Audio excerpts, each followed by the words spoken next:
IPhone চুরির অপবাদ দিয়ে আবাসিক ছাত্রাবাসে অষ্টম শ্রেণীর ছাত্র ও ক্লাস ক্যাপ্টেন মেহেদী হাসানের রহস্যজনক মৃত্যুকে ঘিরে শোক, ক্ষোভ ও উত্তেজনা ছড়িয়ে পড়েছে। এরই মধ্যে একই শিক্ষা প্রতিষ্ঠানের একাদশ শ্রেণীর শিক্ষার্থী ইয়াসমিন আক্তার এশিয়া পোস্টকে জানান, র্যাগিংয়ের নির্যাতনে মেহেদীর মৃত্যু হয়েছে। গত 16 জুন আমাদের ক্যাম্পাসে অষ্টম শ্রেণীর ছাত্র মেহেদী হাসানকে কিছু সংখ্যক সিনিয়র মিলে অতিমাত্রায় র্যাগিংয়ের মাধ্যমে হত্যা করে।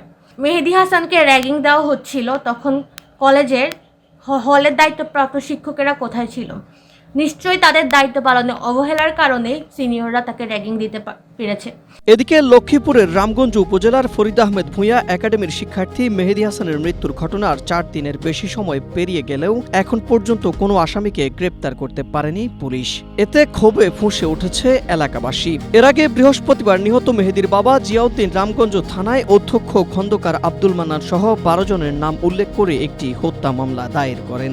এ ঘটনায় লক্ষ্মীপুর 1 আসনের এমপি শাহাদাত হোসেন সেলিম 24 ঘন্টার মধ্যে আসামিদের গ্রেপ্তার করা হবে বলে মেহেদীর পরিবারকে আশ্বস্ত করেন। সুষ্ঠু বিচার না হওয়া পর্যন্ত কলেজের কার্যক্রম স্থগিত থাকবে। প্রিন্সিপাল সহ যারা হত্যাকারী তারা গ্রেপ্তার না হওয়া পর্যন্ত আমি আপনাদেরকে নির্দেশ দিতে পারি, একদম তাদের গ্রেপ্তার আমি অবশ্যই স্বল্প সময়ের মধ্যে। আপনারা জানেন আমাদের এখন আধুনিক প্রযুক্তি আছে, আধুনিক ব্যবস্থাপনা আছে। খুনিরা মাটির নিচের থেকে হইলো তাদেরকে আমরা ইনশাল্লাহ বের করে তাদেরকে।